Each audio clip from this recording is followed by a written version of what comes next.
صلی اللہ محمد علیہ محمد. بسم اللہ الرحمن الرحیم الحمد للہ الذی جعلنا من المتمسکین بولایت امیر المومنین اللہم ایاک نعبد و ایاک نستعین الصلاۃ والسلام بتحیۃ والاکرام علی اشرف الانبیاء والمرسلین واولادہ الطیبین الطاہرین المعصومین ولعن اللہ تعالی علی اعدائہم اجمعین. اما بعد فقد قال حق سبحانہ تعالی فی کتابہ المجید وفرقان الحمید وهو اصدق القائلین وقولہ الحق. بسم اللہ الرحمن الرحیم. ثم اورثنا الکتاب الذین اصطفینا من عبادنا.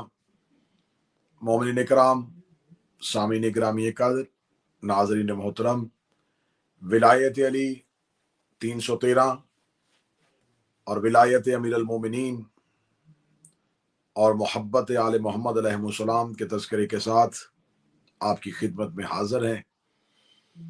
عشرہ محرم الحرام کی یہ 5ویں مجلس آپ کی سماعتوں کو ہدیہ کی جا رہی ہے، اور اس عشرہ محرم الحرام میں ہم نے جو موضوع گفتگو کے لیے انتخاب کیا ہے وہ ہے الکتاب، کہ خداوند متعال نے قرآن کے اندر بار بار لفظ کتاب کا استعمال کیا ہے، جبکہ زیادہ اکثریت یہ سمجھتی ہے کہ کتاب سے مراد قرآن ہے. ہر نبی پہ خدا نے مختلف قسم کی کتابیں اتاری، جیسا کہ حضرت موسیٰ پہ توریت جیسی کتاب، حضرت عیسیٰ پہ انجیل جیسی کتاب، جناب داؤد پہ زبور جیسی کتاب. یہ کتابیں ما سبق انبیاء پہ اتر چکی تھیں، اور ہمارے رسول پہ جو نازل کی اسے قرآن کہتے ہیں. اب قرآن کے اندر جہاں جہاں لفظ کتاب استعمال ہوا ہے، اب اس سے مراد ہم کیا لیں؟ اس سے مراد توریت لیں، انجیل لیں، زبور لیں، یا قرآن لیں؟ کیونکہ وہاں لفظ کتاب ہے لیکن آگے وضاحت نہیں ہے کہ کون سی کتاب. بے شک. پھر قرآن کے اندر جب بھی لفظ کتاب آیا ہے تو زیادہ تر الف لام کے ساتھ آیا ہے. الف لام خاصیت کا ہے کہ یہ کوئی عام نہیں، کوئی خاص اور کوئی اہم کتاب. موضوع آہستہ آہستہ کھلتا چلا جا رہا ہے اور ہم گفتگو کو ایک بہترین معیار پہ لے کے آ رہے ہیں. خداوند متعال نے ارشاد فرمایا، بسم اللہ الرحمن الرحیم، ما کان یفترا من دون اللہ ولکن تصدیق الذی بین یدی و تفصیل الکتاب لا ریب فیہ. خدا کہتا ہے کہ میں نے اس کو تمہاری طرف اتارا تو اگر یہ میرے علاوہ کسی اور کا کلام ہوتا تو یقیناً اس میں اختلاف ہوتا، لیکن اس قرآن میں کوئی اختلاف نہیں ہے، تو اس کا مطلب یہ ہے کہ یہ اللہ کی طرف سے ہے. بے شک. تو خدا نے ارشاد فرما دیا کہ جو اللہ کی جانب سے آئے اس میں کوئی اختلاف نہیں ہوتا. بے شک. پھر خدا نے کہا، اب میرے موضوع کے ساتھ گفتگو کے ساتھ متصل ہونے لگی ہے. خدا نے کہا کہ اس قرآن کے اندر تصدیق ہے کتاب کی. یہ قرآن تصدیق کر رہا ہے جو کچھ کتاب کے اندر تفصیل ہے. تصدیق الذی بین یدی و تفصیل الکتاب لا ریب فیہ. خدا کہتا ہے قرآن تصدیق کر رہا ہے الکتاب کی تفصیل کی، جو کچھ کتاب میں تفصیل لکھی ہوئی ہے کہ اس میں کوئی شک نہیں ہے. اب یہ آیت میرے موضوع کے ساتھ انتہائی بہتر طریقے سے سجی ہے کہ خدا کہہ رہا ہے کہ قرآن تصدیق کر رہا ہے کتاب کے اندر تفصیلات کی کہ اس میں کوئی شک نہیں. اگر قرآن سے مراد کتاب ہے تو قرآن کس کتاب کی تصدیق کر رہا ہے؟ آہا، کیا بات ہے قبلہ، ماشاء اللہ. قرآن کس کی تصدیق کر رہا ہے کہ یہ ہے وہ کتاب کہ اس میں کوئی شک نہیں. خدا کہہ رہا ہے کہ قرآن تصدیق کر رہا ہے الکتاب کی. میرے مالک یہ الکتاب کیا ہے؟ فرمایا ولا رتبن ولا یابسن الا فی کتاب مبین. کوئی خشک اور تر ایسا نہیں جس کا ذکر کتاب میں نہ ہو. پھر اگلی جگہ پہ خدا نے فرمایا وما من غائبۃ، کوئی غائب ایسا نہیں جس کا ذکر کتاب میں نہ ہو. پھر خدا نے تیسری جگہ پہ کہا کہ زمین پہ کوئی چھوٹا اور بڑا، کوئی اصغر و اکبر نہیں ہے جس کا ذکر قرآن میں نہ ہو، جس کا ذکر کتاب میں نہ ہو. خدا کہتا خشک و تر کا ذکر کتاب میں، غائب کا ظاہر کا ذکر کتاب میں، اور خدا کہہ رہا ہے کہ ہر چھوٹے اور بڑے کا ذکر کتاب میں. تو اس کا مطلب ہے کتاب کے اندر یہ تمام تفصیلات ہیں جن کو خدا کہہ رہا ہے کہ قرآن اس کی تصدیق کر رہا ہے کہ کتاب کے اندر یہ تمام تفصیلات لکھی ہیں. کیا غائب ہے، کیا ظاہر ہے، کیا چھوٹا ہے، کیا بڑا ہے، کیا خشک ہے اور کیا تر ہے. بے شک قرآن کہہ رہا ہے کہ میں تصدیق کر رہا ہوں کہ کتاب کے اندر جو چیزیں لکھی ہوئی ہیں وہ بالکل ٹھیک ہے، ان میں کوئی شک نہیں ہے. تو اب اگر قرآن کے حافظان اور قاریان قرآن کا جو 3 آیتیں میں نے پڑھی ہیں کہ خدا کہہ رہا ہے کہ غائب کا ذکر کتاب کے اندر ہے، خشک و تر کا ذکر کتاب کے اندر ہے، اور چھوٹے اور بڑے کا ذکر کتاب کے اندر ہے، تو اگر اس کتاب سے مراد قرآن ہے تو پھر میں قرآن کی عزت کا قائل ہونے کے ساتھ یہ بات بھی کہوں گا کہ قرآن کے اندر ان گنت ایسی چیزیں ہیں جو ہمارے مذہب میں ہے اور وہ قرآن میں نہیں. بے شک نماز کی رکعتوں کی تعداد قرآن میں نہیں ہے، نمازوں کے مکمل نام، خانہ کعبہ کے طواف، انسانی احکامات، بہت سی ایسی چیزیں ہیں جو قرآن کے اندر نہیں. تو اگر حافظان قرآن اور قاریان قرآن اس بات کو مان لیں کہ واقعتاً ان چیزوں کا ذکر قرآن کے اندر نہیں ہے، تو قرآن کے اندر اگر نہیں ہے تو پھر یہ جو میں نے 3 آیتیں پڑھی ہیں کہ کتاب کے اندر ہر چیز کا ذکر ہے، تو پھر ماننا پڑے گا کہ ان چیزوں کا تذکرہ اگر قرآن میں نہیں ہے تو یقیناً کتاب میں ہے، کیونکہ خدا نے کہیں بھی 3 آیتوں میں نہیں کہا کہ ولا رطب ولا یابس الا فی قرآن مبین. خدا نے یہ نہیں کہا کہ کوئی خشک و تر ایسا نہیں جو قرآن میں نہ ہو، کوئی اصغر و اکبر ایسا نہیں جو قرآن میں نہ ہو، کوئی غائب اور ظاہر ایسا نہیں جو قرآن میں نہ ہو. خدا نے کہا یہ ساری چیزوں کا ذکر قرآن میں نہیں الکتاب میں ہے. تو پھر ماننا پڑے گا قرآن اور ہے، الکتاب اور ہے. اللہم صلی اللہ محمد مولی محمد. جی قبلہ جی، ماشاءاللہ بہت خوب. اب یہ اتنا مشکل ترین موضوع ہے، اور آج کے دور میں یہ بات کرنا بالکل ایسے ہی ہے جیسے اپنے گلے میں پھندا ڈال دینا. اس موضوع پہ محققین اپنی جستجو بھی جاری کیے ہوئے ہیں اور اپنی ریسرچ بھی جاری کیے ہوئے ہیں، لیکن یہ بات عیاں کوئی نہیں کر رہا، یہ بات ظاہر کوئی نہیں کر رہا کہ وہ الکتاب ہے کون.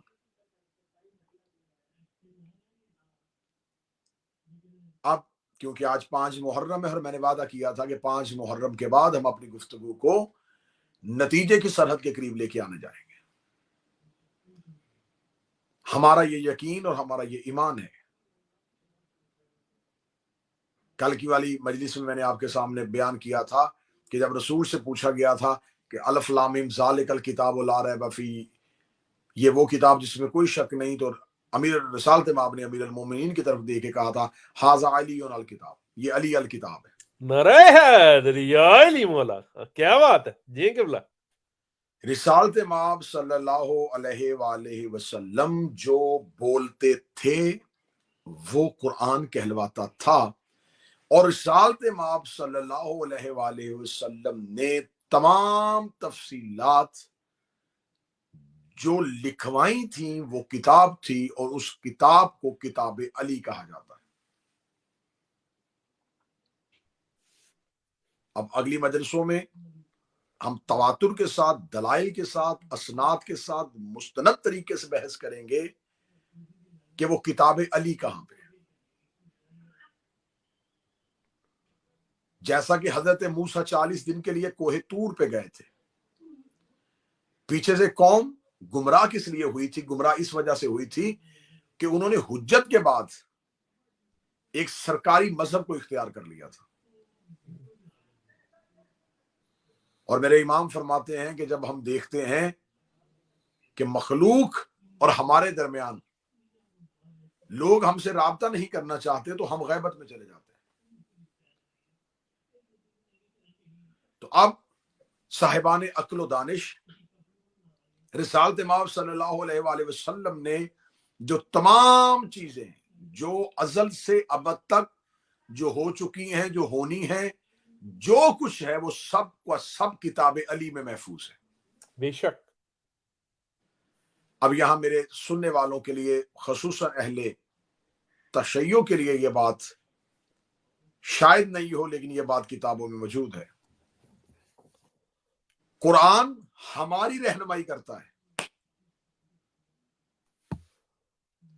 قرآن کے اندر بد کا ذکر بھی ہے، اچھے کا ذکر بھی ہے.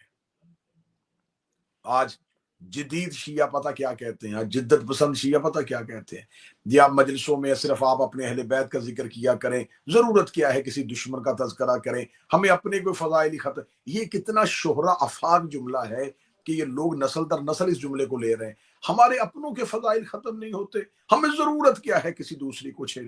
ہمارے اپنوں کی فضیلت ختم ہو تو ہم کسی کی بات کریں، لہٰذا ہمیں چاہیے صرف فضائل پڑھیں. ہمیں کیا ضرورت ہے ہم ان کی بات کریں؟ بس یہ اپنوں کے فضائل پڑھنے چاہیے، اپنوں کے فضائل پڑھنے چاہیے. یہ مشورہ کرنے والے اللہ کو بھی مشورہ دے کہ میرے مالک صرف آدم کے فضائل پڑھ، ابلیس کی بات نہ کر. صرف نوح کے فضائل پڑھ، پچھلے نوح کی بات نہ کر. صرف ابراہیم کے فضائل پڑھ، نمرود کی بات نہ کر. صرف موسیٰ کے فضائل پڑھ، فرعون کی بات نہ کر. لیکن خدا نے جہاں آدم کا تذکرہ کیا وہاں ابلیس کا بھی تذکرہ کیا، جہاں نوح کی بات کی وہاں نوح کے بیٹے کی بھی بات کی، جہاں ابراہیم کا تذکرہ کیا وہاں ابراہیم کے ساتھ نمرود کی بھی بات کی. خدا نے فرمایا جہاں عزتوں کا تذکرہ کیا جاتا ہے وہاں ذلیلوں کی بات بھی کی جاتی ہے، اس لیے کہ تولا کے ساتھ تبرہ ضروری ہوتا ہے. تولا اکیلا نہیں ہوتا جب تک تبرہ ساتھ شامل نہ ہو. تو آج حافظان قرآن، قاریان قرآن جس قرآن کو وضو کر کے مس کرتے ہیں، جس قرآن کو اپنے گھر کی سب سے اونچی جگہ پہ رکھتے ہیں، جس قرآن کو چوم کے آنکھوں کے ساتھ لگاتے ہیں، اس قرآن کے اندر ابلیس کا ذکر بھی ہے، نمرود کا ذکر بھی ہے، فرعون کا ذکر بھی ہے. تو اگر میں یہ کہوں جس کتاب میں اتنے ناپاک نام ہیں تم ان کو چوم کیوں رہے ہو؟ وہ کہتے ہیں ہم اس کو چوم رہے ہیں لیکن اس میں تذکرہ ان کی فضیلت کا نہیں ہے، تذکرہ ہے ان پہ لعنت کا، تذکرہ ہے ان پہ مذمت کا. اس کا مطلب آپ مان گئے کہ ملعون پاک سے پاک جگہ پہ بھی لکھا ہو، بیٹھا ہو یا لیٹا ہو، جگہ کے ساتھ اس کی عزت نہیں بدلتی. دشمنان اہل بیت پر لعنت بے شمار، جو نہ کرے اس پر بھی لعنت بے شمار. جیو قبلہ جیو، سبحان اللہ. تو اب جس قرآن کو آپ چھو رہے ہیں وہ قرآن ہمارے لیے ہدایت ہے، اس میں ہمارے لیے احکامات ہیں، اس میں ہمیں بتایا گیا ہے ایسا کرو، اس سے بچو. یہ مثال ہے. یہ قرآن نے جو مثالیں دی ہیں ہمیں سمجھانے کے لیے. اب میں آپ سے سوال کرتا ہوں کہ آپ ہمیں بتائیں، اللہ زمین پہ آیا نہیں اور اللہ اپنے احکامات آیتوں کے ذریعے رسول تک پہنچاتا تھا، اور رسول وہ بولتے تھے تو قرآن بنتا تھا.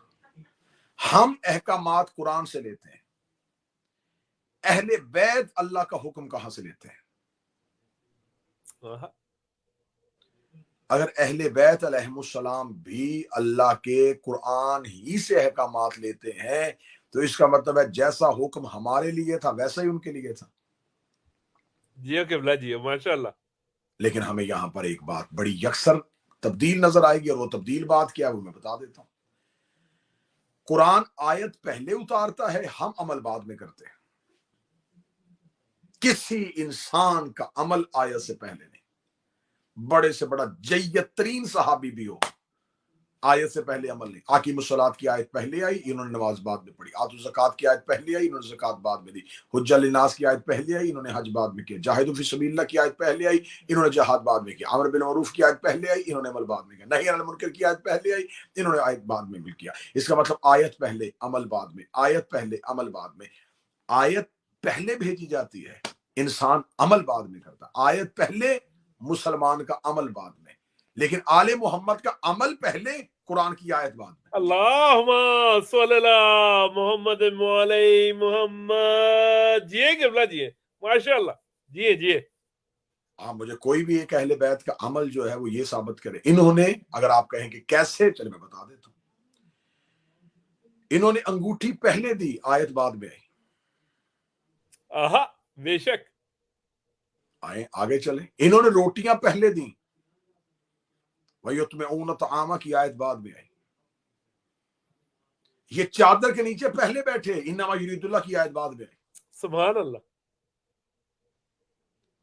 تو اس کا مطلب ہے کہ مسلمان انتظار کرتا ہے کہ آیت آئے تو میں عمل کروں. آیت انتظار کرتی ہے یہ عمل کریں تو میں آیت بنوں. نعرہ حیدری, علی علی مولا, علی مولا. تو جو قرآن ہمیں حکم دیتا ہے وہ قرآن ان کے حکم کی اطاعت کرتا ہے. بے شک قبلہ, بے شک. میں لفظ پھر کہنے لگا ہوں, میں نے کہا مشکل ترین موضوع, کیونکہ شاہ صاحب کی کوشش اور کاوش یہ ہوتی ہے اور ان کا ہمیشہ یہ حکم ہوتا ہے کہ وہ موضوعات پڑھے جائیں جو موضوعات سے ممبر آشنا نہیں ہے, جو موضوعات تفصیلات کے ساتھ نہیں پڑھے جاتے, جو موضوعات پہ ڈسکس نہیں ہوئی, جن موضوعوں پہ بات نہیں ہوئی. تو میں نے اس لیے پھر اس موضوع کا انتخاب کیا کہ یہ وہ موضوع ہے جس پہ بولا نہیں جا سکتا. پھر میں لفظ کہنے لگا ہوں, قرآن ہمیں, آپ کسی بھی جگہ پہ جائیں, کسی ایک آفس میں جائیں, وہاں پر آپ دیکھیں گے کہ وہاں پر درجے ہیں. ایک ورکر ہے جو اپنے مینیجر کو فالو کرتا ہے, مینیجر اسے حکم دیتا ہے یہ کرو, لیکن وہ مینیجر خود کسی کے تابع ہے. وہ ڈائریکٹر کے تابع ہے, ڈائریکٹر اسے حکم دیتا ہے, ڈائریکٹر حکم دیتا ہے مینیجر کو, اور مینیجر حکم دیتا ہے ورکر کو. ورکر صبح کو جا کے اپنے ورک شیٹ اپنے مینیجر سے لیتا ہے, مینیجر اپنا حکم اپنے ڈائریکٹر سے لیتا ہے. بس اس سے زیادہ اچھی مثال میں نہیں دے سکتا تھا. قرآن امت کو حکم دیتا ہے اور آل محمد سے حکم لیتا ہے. کیا بات ہے. اللہم صلی اللہ محمد مولی محمد. جیے قبلہ جیے, ماشاءاللہ, سبحان اللہ. یہ قرآن تو وہ قانون ہے, وہ لاز ہیں جو آل محمد نے بنائے ہیں. ہمسائے سے ایسے سلوک کرنا ہے, غریبوں سے ایسے رہنا ہے, بچوں سے ایسے پیار کرنا ہے, اس کے حقوق یہ ہیں, اس کے حقوق یہ ہیں, اس کے حقوق یہ ہیں. یاد کرو جب اس نبی کے ساتھ یہ واقعہ آیا تھا, یاد کرو جب وہ ہوا تھا, یاد کرو جب وہ ہوا تھا.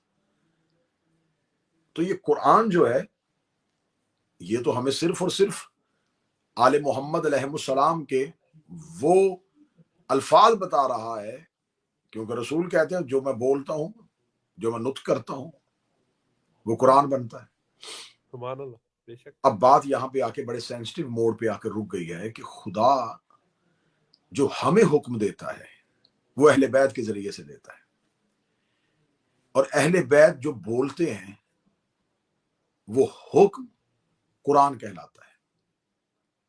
اب میں آپ سے یہ پوچھنا چاہتا ہوں کہ خدا, اہل بیت, امت, اللہ نے اہل بیت کو امت کے لیے حکم دیا, اہل بیت نے بول کے اسے قرآن بنایا. جو ہمیں حکم ملنا ہے وہ قرآن کہلاتا ہے. جس میں ان کے لیے حکم ہے وہ کیا ہے؟ آہا, جیے قبلہ جیے, سبحان اللہ, ماشاءاللہ. کیا یہ بھی اسی قرآن سے احکامات لیتے ہیں؟ تو پھر وہ یہ تو قرآن کو بولتے ہیں تو قرآن بنتا ہے.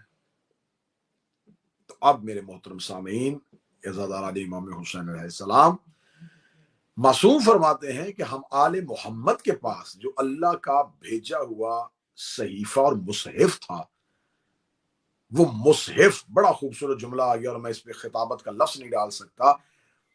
آل محمد علیہ السلام فرماتے ہیں کہ اللہ نے امت کے لیے قرآن اتارا تھا, نبیوں پہ کتابیں اتاری تھی, اور صحیفہ اور صحیفے کی جمع کہتے ہیں مصحف. اللہ نے ازل سے ابد تک, ابتدا سے انتہا تک, کائنات کے آغاز سے اختتام تک, جو ہو چکا, جو ہونا ہے, جو نہیں ہوگا, جو کرنا ہے, یہ تمام چیزیں جس مصحف پہ اتاری وہ مصحف جناب سیدہ پہ نازل ہوا تھا. اللہم صلی اللہ محمد علیہ محمد. اور مصحف فاطمہ جو تھا اس کے اندر ہر چیز کا ذکر موجود تھا. دیکھیں ایک بات ذہن میں رکھیے گا، دو طرح کے عالم ہے، ایک ہے عالم عناصر، ایک ہے عالم کن. 5 محرم تک کی 4 مجلسیں تمہیدی مجلسیں تھیں، آسان مجلسیں تھیں، بالکل عمومی مدرسے تھی. یہ بالکل ایسے ہی تھی جیسے آپ پہلی کلاس میں جا کے بیٹھے تو بالکل آسان کتابیں پڑھائی جاتی، جیسے جیسے آپ کی کلاس بڑھتی ہے کتابیں مشکل ہوتی چلی جاتی. اب اس لیے 5ویں مجلس سے مشکل ترین ٹاپکس اور مشکل ترین باتیں آپ کی سماعتوں کو دی جائیں گی. 2 طرح کے عالم، ایک ہے عالم عناصر، ایک ہے عالم کن. عالم عناصر وہ ہے جس میں چیزیں تدریج کے ساتھ بنتی ہیں، یعنی کہ پروسیس سے گزرتی ہیں. پروسیس مین مثلا عالم عناصر کی ترتیب یہ ہے، وہاں کا سیکوینس یہ ہے کہ وہاں چیز عدم سے وجود میں آتی ہے، وجود سے عالم ذر میں آتی ہے، عالم ذر سے عالم روح میں آتی ہے، عالم روح سے شکم مادر میں آتی ہے. ہم یہ سمجھتے ہیں کہ جو بھی ذی روح ہے یا جو بھی سانس لیتا ہے، چاہے وہ جانور ہے وہ انسان ہے، وہ ہر چیز جو ہے وہ اللہ شکم مادر سے پیدا کرتا ہے. نہیں، شکم مادر سے پیدا نہیں ہوا. شکم مادر اس پروسیس کا 4تھا مرحلہ ہے، 5واں مرحلہ ہے. پہلا مرحلہ عدم، کچھ بھی نہیں ہے ہی نہیں کچھ. عدم سے وجود، وجود سے عالم ذر، عالم ذر سے عالم روح، عالم روح سے شکم مادر، شکم مادر سے دنیا، دنیا سے موت، موت سے قبر، قبر سے برزخ، برزخ سے آخرت، اور آخرت سے جنت یا جہنم. سبحان اللہ قبلہ، ماشاء اللہ. یہ قدرت کا پروسیس ہے. یہ یو شیپ میں آ رہا ہے. یہ عدم، کچھ بھی نہیں تھا ہی کچھ نہیں. عدم سے وجود، یہ ادھر سے چلا، عدم، وجود، عالم ذر، عالم روح، شکم مادر.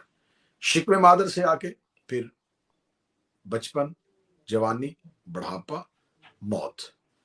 پھر اب الٹا چلا، قبر، برزخ، آخرت، جنت یا جہنم. اب ادھر عدم تھا، ادھر آخرت میں جنت یا جہنم. جہاں سے چلا تھا پھر وہاں تک پہنچ گیا. سبحان اللہ قبلہ. یہ ہے پروسیس عالم عناصر کا. ایک دوسرا عالم ہے، ایک سرکل ہے، اس میں یہ پروسیس نہیں ہے، وہ ہے کن.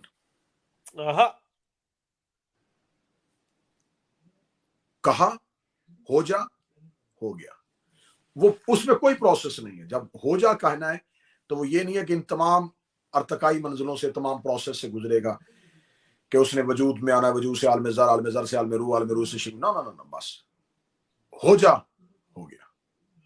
مثال، حضرت موسیٰ نے عصا پھینکا، وہ جو اژدہا بنا تھا وہ عالم عناصر سے نہیں آیا تھا، وہ عالم کن سے آیا تھا. بے شک. جناب اسماعیل کی جگہ پہ جو دمبا آیا تھا وہ عالم عناصر سے نہیں آیا تھا، وہ عالم کن سے آیا تھا.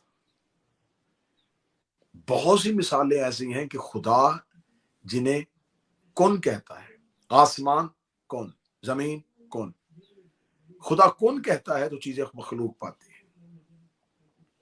اب یہ جو کن ہے اس میں صرف اللہ کا اختیار ہے.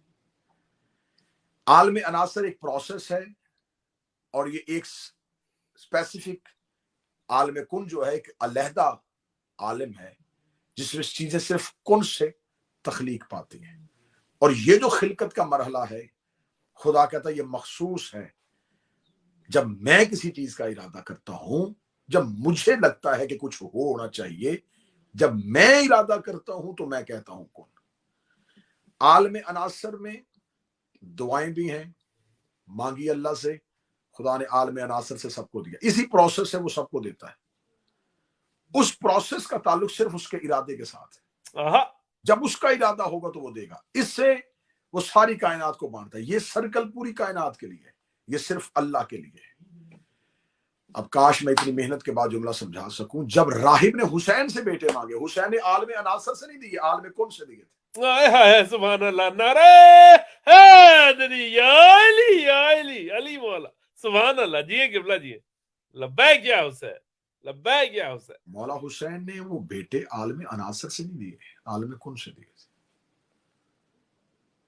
جناب موسیٰ کاظم نے جب ہارون کے دربار میں بیٹھ کے قلین سے شیر کو باہر نکالا تھا،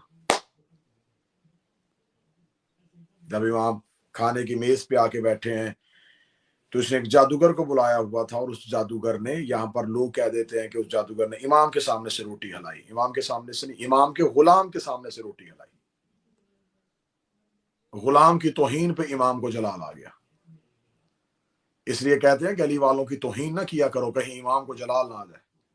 سبحان اللہ، ماشاء اللہ. اس نے یوں ہی، جادوگر نے روٹی کو ہلایا تو پورے دربار میں کہکا طاری ہوا، سب ہنسے مسکرائے. تو امام نے قلین پہ شیر کی تصویر کو دیکھا، اس کو حکم دیا، یا اسد اللہ خذ عدو اللہ، اے اللہ کے شیر، اللہ کے دشمنوں کو کھا جا. ادھر امام نے کہا شیر تو وہ بن گیا. یہ جو امام موسیٰ کاظم نے دھاگے کے قلین میں سے شیر نکالا تھا، یہ عالم عناصر سے نہیں نکالا تھا، بے شک یہ عالم کون سے نکالا تھا. اگلی مثال دے دیتا ہوں. امام حسن علیہ السلام نے کہا تھا شرم نہیں آتی عورت ہو کے مردوں میں آ گئی ہے. آہا جیو قبلہ جیو. آہا وہ جسے عورت بنایا تھا اسے عالم عناصر سے نہیں بنایا تھا، اسے عالم کن سے بنایا تھا.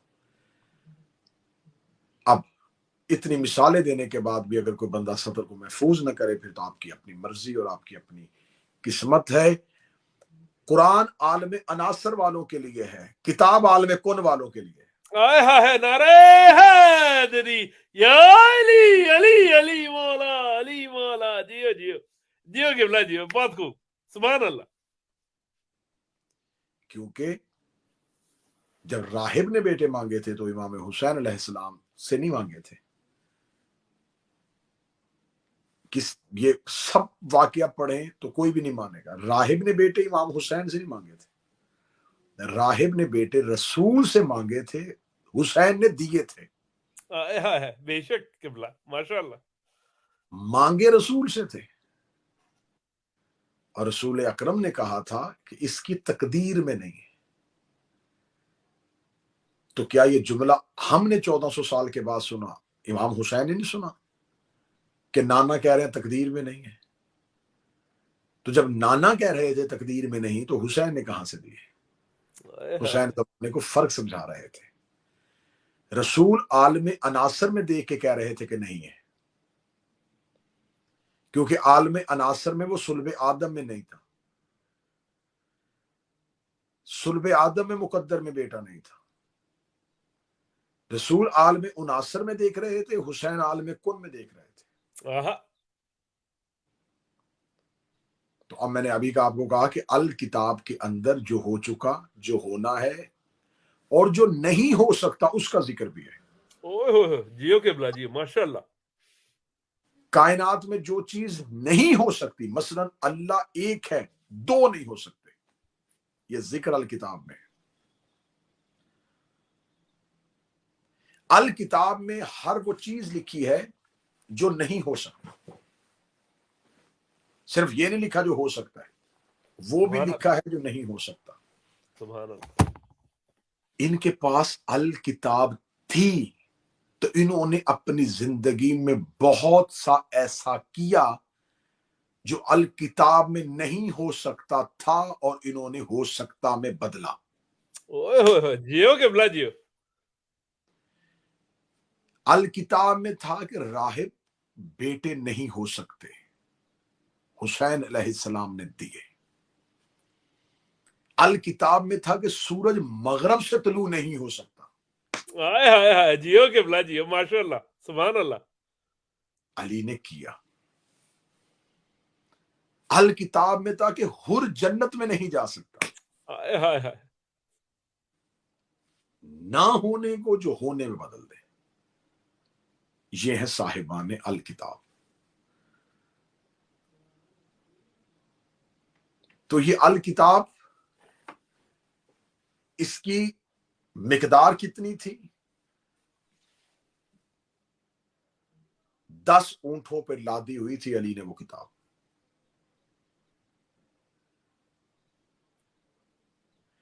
آج امت جو ہے وہ گمراہ ہے، آج امت پریشان ہے، آج پوری دنیا کا مسلمان ذلت کی زندگی گزار رہا ہے.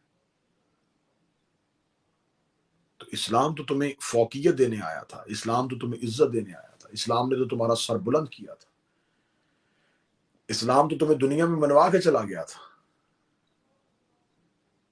تو پھر آج مسلمان گمراہ کیوں، مسلمان ذلیل کیوں ہے، پست اور خوار کیوں ہے؟ اس کا مطلب ہے کہ یہ قرآن چھوڑنے کا انجام نہیں، یہ الکتاب چھوڑنے کا انجام ہے. بے شک بے شک قبلہ. تم نے الکتاب کو چھوڑ دیا. کتاب میں جو سب کچھ تھا، کیا کیا تھا الکتاب میں؟ معصومین علیہ السلام فرماتے ہیں کہ 2 مصحف تھے، ایک ہی کتاب علی اور ایک مصحف فاطمہ. ایک رسول نے علی کو لکھوائی تھی، وہ کتاب علی کہلواتی ہے. جو سیدہ پہ نازل ہوئی تھی وہ مصحف فاطمہ کہلاتی ہے. اللہم صلی اللہ محمد علی محمد. یہ قبلہ 12 آئمہ فرماتے ہیں کہ ہم نے اپنے بحثیت حجت جتنے بھی اختیارات لیے وہ مصحف فاطمہ سے لیے. سبحان اللہ. مصحف فاطمہ وہ ہے، ماں بیٹوں کو تعلیم نہیں دے رہی، بحثیت رشتہ یہ نہیں ہو رہا، کلی عصمت قیامت تک کی حجتوں کو ان کے اختیارات سونپ رہی ہے. سبحان اللہ. اس لیے تو معصوم نے فرمایا تھا کہ ہم مخلوق پر حجت ہیں اور ہماری جدہ ہم پر حجت ہے. اللہم صلی اللہ محمد علی محمد. بی بی کے دشمنوں پر لعنت بے شمار، جو نہ کرے اس پر بھی لعنت بے شمار، ضربے بے شمار. تو آج چاہے بحثیت شیعہ، یا میں بیگانوں کی بات نہیں کر رہا، شیعہ الکتاب کو چھوڑ چکے ہیں. آج یہ چھوٹی چھوٹی ٹولیاں، یہ چھوٹے چھوٹے فرقے، یہ فلاں ہیں، یہ فلاں ہیں، یہ فلاں ہیں، یہ فلاں ہیں، یہ فلاں ہیں، مختلف عقائد اور نظریات کے ساتھ.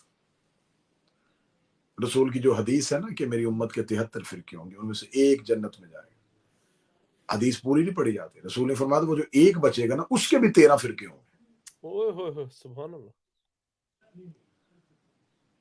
73 فرقے ہوں گے میری امت کے،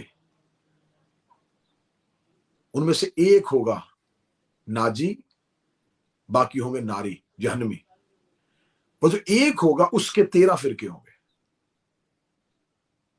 پھر ان 13 میں سے ایک ناجی ہوگا، باقی جہنمی ہوں گے. تو آج آپ دیکھیں، آپ کو شیعت کئی فرقوں میں نظر آئے گی.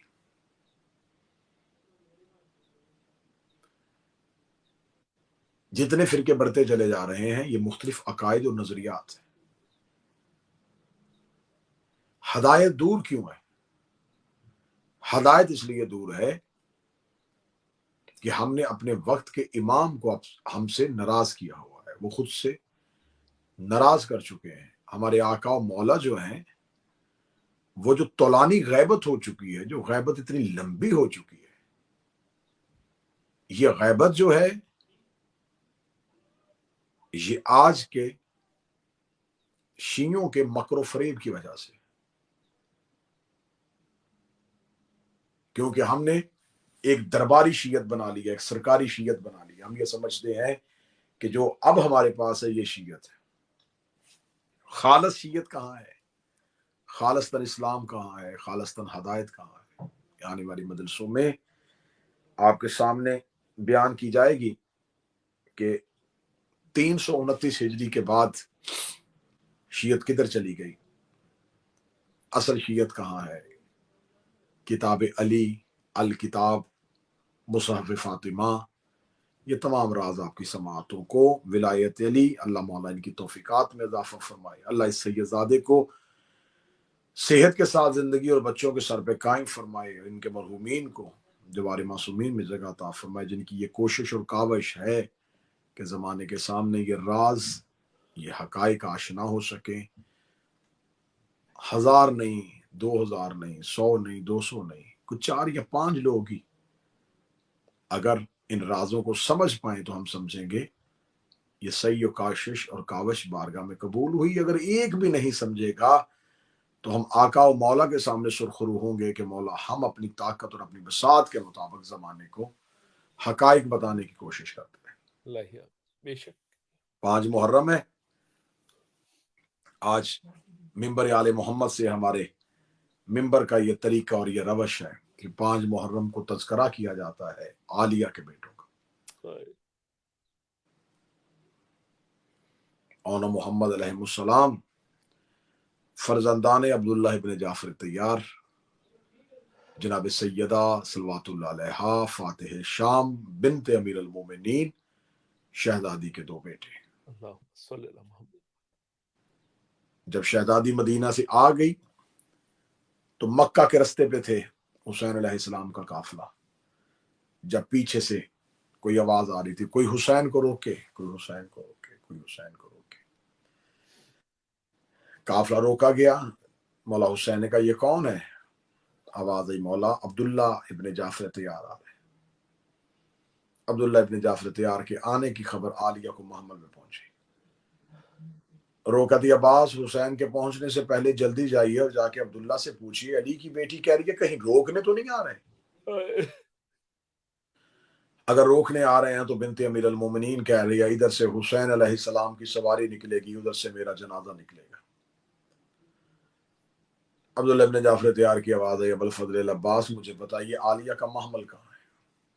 شہزادی کے محمل کے قریب آ کے گھوڑا رکا. پردے کے اندر سے بی بی کی آواز آئی عبداللہ جب حسین نے کہہ دیا تھا کہ آپ اس سفر میں ساتھ نہیں جا سکتے، آپ کی صحت بھی ٹھیک نہیں تھی، آپ آئے کیوں؟ رو کے عبداللہ کی آواز آئی برباد ہو گیا مدینہ. حسین کے نکلنے کے بعد مدینہ اداس ہو گیا، پوری حویلی سونی پڑی ہے. قبر رسول اداس ہے، قبر زہرا اداس ہے. شہزادی آپ کے نکلنے کے بعد میرے ذہن میں یہ خیال آیا کہ جب امیر گھروں سے نکلتے ہیں تو ان کا صدقہ دیتے ہیں. حسین لمبے سفر کے لیے جا رہے ہیں، میں حسین کا کچھ صدقہ دوں. صدقے کا نام آنا تھا. شہزادی دے کے کہتی عبداللہ آپ اتنے امیر ہو گئے ہیں کہ آپ کچھ حسین کا صدقہ دے سکیں. کون سی چیز ہے جو میرے حسین کی جان کا صدقہ ہو سکتی ہے؟ درہم و دینار میرے حسین کی جان کا صدقہ ہے.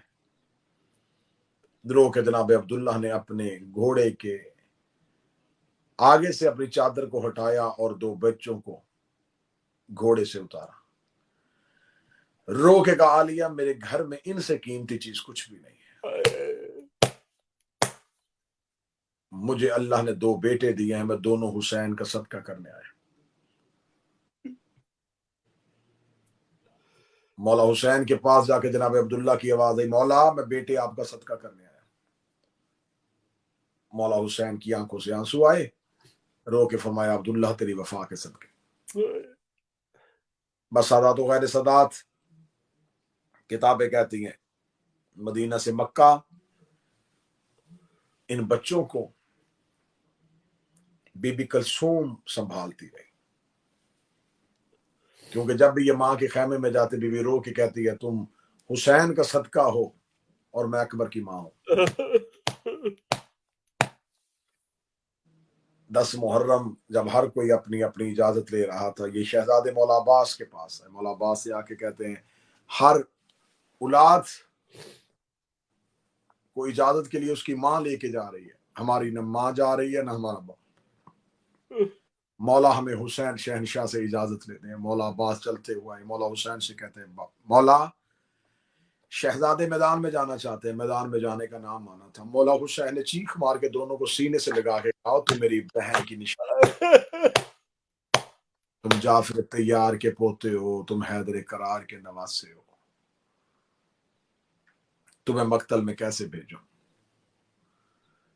شہزادے گئے ماں کے خیمے میں. اماں حسین بادشاہ اجازت نہیں دے رہے.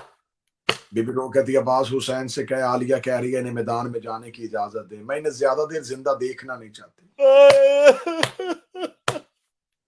ہر ماں نے اپنا بیٹا تیار کیا تھا. اون و محمد بی بی فضہ نے تیار کر کے چھوٹے چھوٹے شہزادوں کے سروں پہ امامے باندھے، چھوٹی چھوٹی تلواریں حمائل کی. بالکل جناب جعفر طیار اور حیدر کرار کی طرح امامے کے 2 پیچ گلے میں ڈالے ہوئے، اور دونوں شہزادے ماں کے خیمے کے باہر آئے.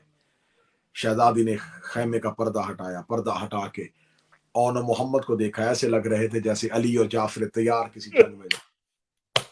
شہزادی نے دیکھ کے کہا میری بڑی حسرت تھی، میں تمہاری جوانیاں دیکھتی، لیکن ولایت علی پہ مشکل آ گئی ہے، دین الہی مشکل پہ آ گیا ہے. یہ دیکھ کے کہنے لگی بی بی رو کے کہنے لگی اون و محمد میں تمہیں ماں بن کے کہہ رہی ہوں، کوشش کرنا اتنا دور گرنا کہ حسین کو لاش نہ لانی پڑے. کربلا سے باہر جا کے گرنا، کربلا اکبر کی جگیر ہے، تم حسین کا صدقہ ہو. جو زائرین بیٹھے ہیں وہ گواہی دیں گے جناب اون کا روزہ آج بھی کربلا سے باہر ہے. کربلا سے باہر جا کے گرا تھے عالیہ کے بیٹے. دونوں شہزادے گھوڑے کی زین پہ بیٹھے. ایسی زبردست جنگ کی کہ فوجیں جا کے کوفے کی دیواروں پہ لگی. دائیں سے اون حملہ کرتا، بائیں سے محمد حملہ کرتا. حالت کیا تھی؟ اون و محمد میدان میں تھے، حسین ٹیلے پہ تھے، عباس کھڑے تھے، فضہ دروازے پہ تھی، عالیہ مسلح پہ تھی. اون دائیں سے حملہ کرتا، جناب عباس ٹیلے پہ کھڑے ہو کے کہتے اون دائیں رکاب پہ زور دے. اون لشکر پیچھے سے آ رہا، پیچھے سے آ، محمد آگے بڑھ، محمد نیزہ نکال، محمد پیچھے سے دفاع کر. جناب عباس گھوڑے کے اوپر بیٹھے ہوئے پہاڑی کے ٹیلے کے اوپر کھڑے ہوئے اون و محمد کو جنگ کے طریقے بتا رہے تھے. عباس اون و محمد کو دیکھ رہے تھے، حسین عباس کو دیکھ رہے تھے، فضہ حسین کو دیکھ رہی تھی، عالیہ فضہ کو دیکھ رہی تھی. یا ایسا جناب اون لڑتے لڑتے لڑتے کتابیں کہتی ہیں یہ عمر ابن سعد ملعون کے خیمے کی پشت پہ جا کے جناب اون نے اپنا نیزہ مارا، اور نیزہ مار کے کہا ملعون تو نے ہمیں غریب سمجھا ہے، تو نے حسین کو مسافر سمجھا ہے، تیری جرت کیسے ہوئی کہ تو حسین سے بیعت کا مطالبہ کر سکے. ایسا ہونا تھا. عمر ابن سعد ملعون نے اپنے خیمے کو چھوڑا، اپنے خیمے سے نکل کے بھاگا اور بھاگ کے کہنے لگا کوئی ان بچوں سے مجھے بچاؤ. چاروں طرف سے حملہ ہو گیا. جب چاروں طرف سے اکٹھے حملہ ہوا، جناب عباس نے گھوڑے کی لجام کو کھینچا. عباس گھوڑا دوڑانے لگے، حسین نے گھوڑے کی لجام میں ہاتھ ڈالا. رو کے کہا عباس کہاں جا رہا ہے؟ عباس رو کہتا مولا میرے بیٹے فوجوں میں گر گئے ہیں اور اکیلے رہ گئے ہیں، مولا مجھے جانے دے. حسین کی آواز آئی اب جیسے گرتے ہیں ویسے گرنے دے، اللہ کے حوالے، اللہ کے. جناب عباس رو کے دیکھ رہے تھے، یا حسین کی آنکھیں آنسوؤں سے بھری. فضہ نے حسین کو دیکھا، فضہ کی آنکھیں بھری. عالیہ نے فضہ کو روتے ہوئے دیکھا، سر سجدے میں رکھ کے کہا سبحان ربی الاعلی، شکر للہ، میرے اللہ تیرا شکر ہے، تو نے میری قربانی قبول کر لی. قربانی قبول کرنے کا نام آنا تھا. عباس کا گھوڑا کربلا کے مقتل میں دوڑا. عباس کی آواز آئی مولا اون تو کربلا سے باہر جا رہا ہے، مجھے محمد کا لاشا اٹھانے دے، مجھے چھوٹے کی لاش پہ جانے دے. حسین روتے روتے عالیہ کے خیمے کے باہر سے گزرے. عالیہ کی آواز اما فضہ ذرا حسین کو بلائیے. حسین روتے ہوئے عالیہ کے خیمے کے قریب آئی. بی بی ہاتھ پکڑ کے خیمے کے اندر لے گئی. کہاں جا رہے؟ فرمایا تیرے بیٹوں کی لاشیں اٹھانے کے لیے.